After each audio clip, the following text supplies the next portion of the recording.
Hey, it's Halicue. This is the podcast where Black women of the 92% take a weekly moment to reclaim our right to a restful revolution. This is where we recharge and we experience a few well-earned periods of sustained joy and laughter. But I'm going to be honest with y'all, they almost got me this week. They really did. This nonstop, never-ending fire hose of corporate news, the constant cycle of fear-mongering and power plays by a bunch of incompetents, it very nearly pulled me back in. I'm not even going to lie to you. But then I saw us. I saw Black women standing firm in our feelings. We were holding the line on rest and healing as our political strategy, as our revolution. And that reminder got me through. It really did. It got me through. So I am here this week to help you begin something. I've been pretty good at it for a couple of years. I'm here to help us begin doing it because I know for a lot of us, this is very new and it's something that's soft, it's slow, but it is absolutely necessary. Or starting the process of pulling back our energy. This is actually how we do it, how we refuse to pour into spaces and people that just don't deserve us. And let me tell you, this might be one of the hardest things we've ever done, but I'm here to remind us, since we have a hard time taking the easy route as Black women, I'm here to let us know that we're almost here as a last resort. It's very serious now. We're not playing around. So yes, it might be. We're not playing around. So I know this is going to be the hardest thing that some of us have ever done, actually getting to our unique challenge of beginning to rest and to acknowledge our feelings and pull back our energy. Some of us have been conditioned, whether that's through history, through generational trauma, through our own lived experiences, to believe that we as Black women must always be available. We've got to always be giving. We've got to always be making the world a more comfortable place for everyone else. So, y'all, today, I invite you to consider something revolutionary. What if you started calling your energy back the way Kamala has clearly called her energy back? What if we became more selective? What if you gently, lovingly, and without any guilt whatsoever started the process of reclaiming your power, Black woman? I know this isn't easy for us. And I also know that for some of us, this might be the first time that we have even dared to believe that we deserve this kind of care and consideration, but we do. You do. I do. So let's get into it. Before we go a minute further, and I know I got us a little warmed up there, we're going to calm back down.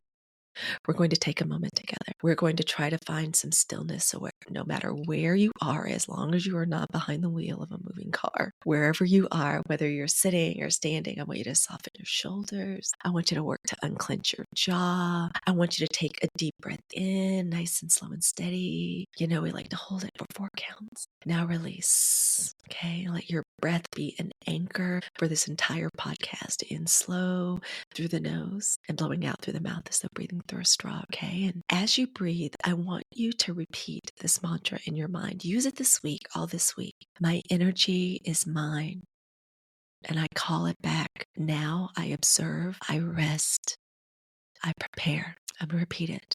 This is our mantra for the week. My energy is mine. I call it back.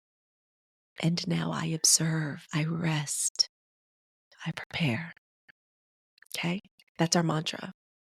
We're not just pulling our energy back inward for peace. That's going to be the delicious consequence of a lot of what we're doing. But we're also doing it because remember, this is our political strategy. In times like these, when fascism is trying to creep in, actually, it's kind of stomping the fuck in. But when Black women are expected to work endlessly to hold up an entire movement, we have to sit back. Now is the time for Black women to observe. We still have duties. We're withdrawing not just for our own peace, for our own health, but now is the time for us to be watchful. Rest is now not just about our mental, emotional, and physical health. Y'all, it's about our safety. It's about protecting ourselves, our loved ones, and it's about protecting our future. Now, one more deep breath in through the nose, hold and let it go. You are so held. You are safe. You are preparing. And if this is resonating with you, please take a moment to subscribe to my Substack. This is where I'm going to be doing exclusive reflections and discussions. Your rest and your reclamation deserve the support of a community that understands the unique needs of Black women in these tumultuous times. So we're going to take another breath as we jump into it, a nice deep one, okay? I want you to think about our history, not just history in the broad sense of our families and our own lives. Black women in this country, we have carried an impossible weight. We were expected to basically, when we were enslaved, work till we died. Children that, of course, we loved, but we could never protect, to keep going no matter what. And even today, those survival instincts, they live on in us, in our bodies, that suffering, that overwork, that fear, it still pulses in our veins. So much so that when we get an opportunity to rest or to pull back, we feel guilty. We feel like we're doing something wrong, but we're not. We're actually doing something right this time. There's this book, They Were Her Property, and in it, a historian named Stephanie E. Jones Rogers, she details the bleak feminine hellscape that Black women endured as enslaved people. She describes situations where we were expected to labor under, it's an understatement to call the conditions brutal. We had to bear children. And in it, she details the bleak feminine hellscape that Black women endured as slaves. Quote, where they were expected to labor under brutal conditions, bear children that they had little agency over, and to be continuously exploited. This legacy of suffering did not simply disappear. It lingers in our expectations of endurance today. Quote. And this is where I want us to get in our first journal prompt, the prompt. Where in your life have you been conditioned to overextend yourself? Where do you feel the strongest pressure to keep showing up, even when it drained you? Those are our first journal prompts, and I want you to enjoy those during the week, especially when you're having some tough times, remembering that you deserve this time and you deserve this rest and you deserve this moment to explore your own deep personal self. As a Black woman, we are not afforded that, very many of us, from girlhood on. And this performance of so much of the way we interact and we move as Black women, we've been conditioned to do this kind of performance of safety. And I know this personally because I grew up surrounded by traumatized, angry adults.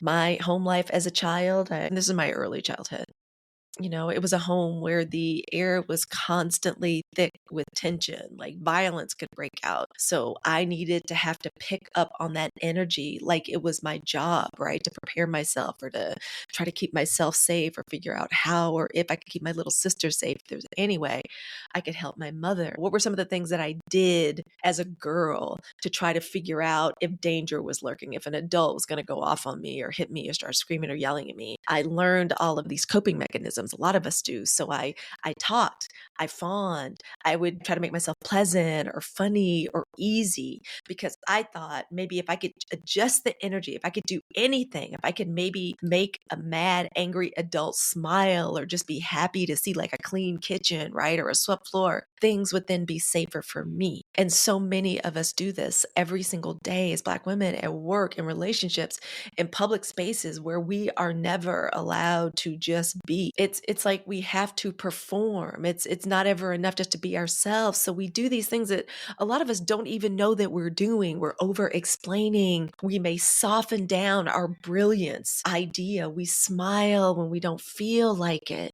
We expend energy just to make other people feel comfortable, and it is time to stop. According to the National Domestic Violence Hotline, Black women experience intimate partner violence at rates 35% higher than white women, and childhood trauma significantly increases the likelihood of us as Black women experiencing toxic relationships in later life. It is no wonder that so many of us have had to learn to prioritize survival over rest and joy. A lot of us grew up like that, and I know that can be triggering. So with that in mind, we're going to do something about it, right? This is a part of us healing as Black women and prioritizing this healing. Let's do some more journal prompts. Prompt number 2. In what ways have you performed safety as a Black woman? What moments in your life have caused you to blur your own self out, to shrink, to over-explain, just to maintain peace. We're getting into it today, but that's okay. This is important. This is very important. We first have to understand how the things that we do just to make a way for ourselves in real lives is this unnecessary, unfair, expected expenditure of our energy. And we've got to be aware of it so that we see it for what it is, so we recognize the behavior so we can begin to arrest it. That's how we start getting our time back and our energy back. I'm so happy to have this conversation. So don't forget to follow me over on YouTube, where I've created an original video series that dives even deeper into these topics. Our journey as Black women, your journey is just beginning. And I am here to support you and the 92% every step of the way. It's an honor and a privilege to do it, to be perfectly honest. We are going to learn to say no. We are not alone in this. We have powerful examples of Black women who have withdrawn their energy as an act of self-preservation and liberation.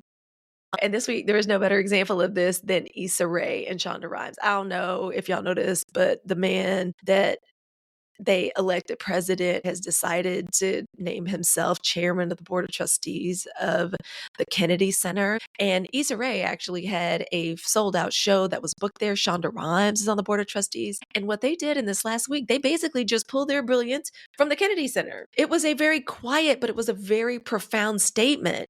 We do not have to show up as Black women. We do not have to show up for spaces that do not honor us. And again, my forever vice president, Kamala Harris, easing back just into regular life. She left it all on the court, y'all. She's been going to shows. Doug's been taking her out on dates. One thing we can all agree on, that man worships the ground she walks on.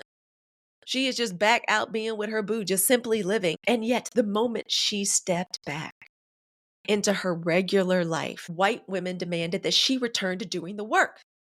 The work of what? Not only pulling the nation just out of its own mess and quagmire, that white women did not do enough to try to prevent happening. They literally demanded that she get back to work, do the work, make us feel better, fix this. Y'all notice that? Do you notice the pattern? No, and I have to be honest, y'all, I follow so many elections so closely. I do not remember people making this demand of Hillary Clinton post-election. But for a Black woman, we're down in the comments of Vanity Fair talking about get back to work, get back in the White House kitchen and cook up a solution to this mess that we made. The expectation is that she must always be on. We're not doing that anymore. So y'all, and hey, on one hand, we're astounded, shocked, and offended at the audacity. On the other hand, listen, if Kamala can sit back and sip a cocktail and put her feet up in Doug's lap and let him rub her feet, I think we can give ourselves permission to take a break too. We are not the world's emotional support Black woman. It's time for us to retire from that position immediately right now. Do it in Kamala, Shonda, and Issa Rae's name. Okay, we have our examples out there.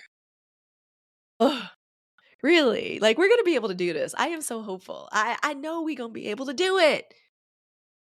I don't think it's any coincidence that these things are happening every week. I promise you, every week I'm going to bring you an example of how an amazing Black woman is showing us the way. I promise you. Call me on it. That's the challenge. Call me on it. I know we're like this on this. This is collective consciousness. If everybody else don't want to do it, Black women will do it like we always do. But let's get practical now. How do we start doing this practically? These are just a couple of things. Y'all, this can serve you in every aspect of your life where you want to pull back. Because y'all, I have to work on doing it all the time. I am so used to doing it, even in spaces that I would tell you that I thought of as my spaces. Y'all see me on TikTok. A lot of times I'll post from the dance studio or my little fitness club or whatever. These are places where I feel very comfortable and at home. Am I one of 8 Black women in the whole place? Yes, but that's just where I happen to live. But that's a place I would say, okay, I feel pretty comfortable here. I love the ladies, but I find myself doing it even still, changing myself in little ways, being smaller, to make other people feel comfortable. It's work. And I've come a very, very, very long way. But that's okay. I'm bringing everybody along with me. So what are some practical things we can do? And these are things I'm doing myself. First of all, you pause before responding. That is so hard for so many of us that we're recovering people pleasers. That is so difficult to do because normally I want to jump in. Like I told y'all when I was a little girl, I'll jump in that quiet space. There's a time I used to not like silence. I want to be talking. I want to be kind of controlling the energy so I can see what's going on. No, we don't have to do that. So when somebody asks something of you, even if it's just your opinion, you get to pause before responding. You don't have to say yes to anything right away. If someone asks you for something, take a breath. In and out, in through the nose, out through the mouth, as though through a straw, discreetly. Give yourself time every time. You don't owe anybody an immediate answer. And here's another strategy: audit your overgiving. Take a look at it. Look at where your energy is. Where is your energy going? Is it pouring into people who take and never pour back in? And don't just think about it in terms of just people, places, institutions. Are you overdoing it at your kid's school? Is the church asking too much of you? Is your family asking too much of you? You got a couple of toxic friendships that still just depend on you to always pick up the phone? Think about that. Who are the people that take and never pour back? Are you giving your time and your energy to these institutions, these things, out of obligation? Because I promise you it's not joy. Maybe we're not there yet. It has to come from a place of joy. I know that for a lot of us, it's going to be a long road. We got 4 years. We got plenty of time. It's all right. We're going to get there.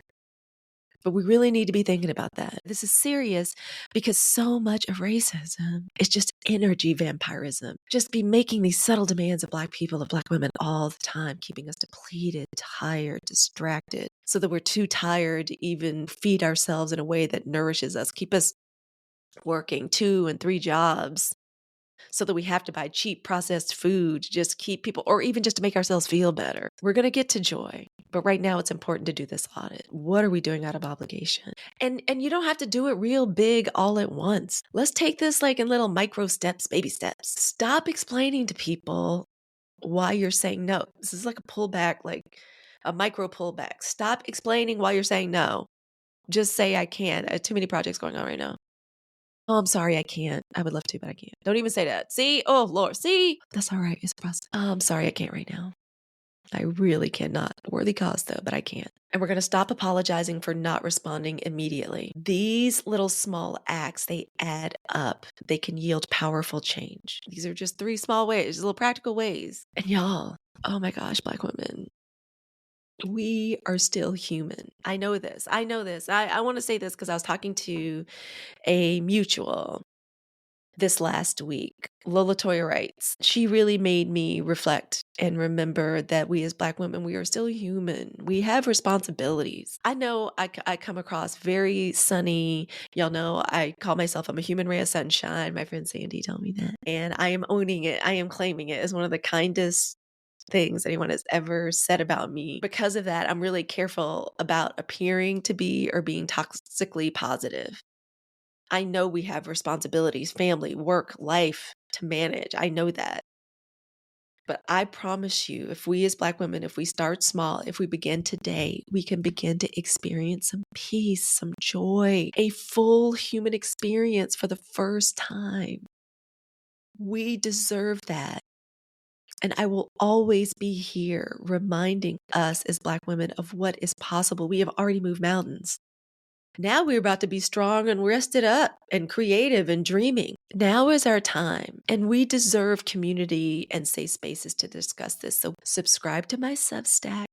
This is where we have deeper discussions, and I want y'all to follow my YouTube for the new original video series. We are going to rest. We are going to take our time. It is not just our sacred birthright to have this. It's owed to us. This is our strategy. We are trying something new. And I know we're going to be holding our elected officials accountable. Black women, we're always responsible. We're going to be civically engaged. Of course, we're always going to show up. We're not going to not vote. We're not going to do what we know is the right thing to do in terms of our responsibilities. We are always going to do that, but we reserve the right to hold our leaders accountable. And we also need to hold ourselves accountable. Right now, it is their time to go out and fight and do the work that we elected them and that we pay them to do.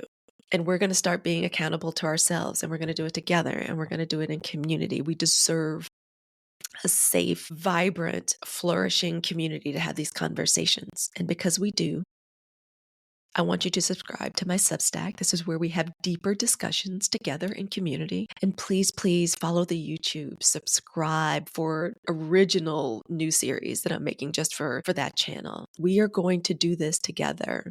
And I'm going to make sure that we have access to the message and that you can share the message over as many channels as possible. This is how we let Black women in every corner of every crazy fakakta corner of this nation know that they have a community and that we have safe spaces to talk, ones that are stable and healthy, where people can have an intellectual conversation. We understand critical thinking skills. We all know how to write the 5-point essay. We love social media, but we also believe in doing it in moderation. That's what it's like over there on Substack. It's where the podcast actually lives, even though you can listen to the podcast on Spotify, Apple Podcasts, and YouTube Music too. So come hang out with me over there on Substack. You're going to love it. The link is down in the description and in the show notes. For the next week, get into the journal prompts, especially when you're having a rough patch. You all look for me on live on TikTok. Look for me on live over on Substack. Look for the podcast to drop every Thursday night, Friday morning, and follow me on all the socials so we can be in community there. I love when we follow each other, then y'all can DM me and you can ask me questions and I can try to respond. I keep y'all entertained over on TikTok, and you can always find me at Halicue. And so, we're not really saying goodbye. In probably like 48 hours, you will have a chance to hang out with me and talk with me. Absolutely get on over to the Substack because that's where you have real access. And we can get into some chats, some notes, and some lives, funny videos, because we deserve some laughter too. All the love in the world and in my heart to the beautiful, to the bold, to the brilliant Black women of the 92%. And to everybody else, have the day that you voted for.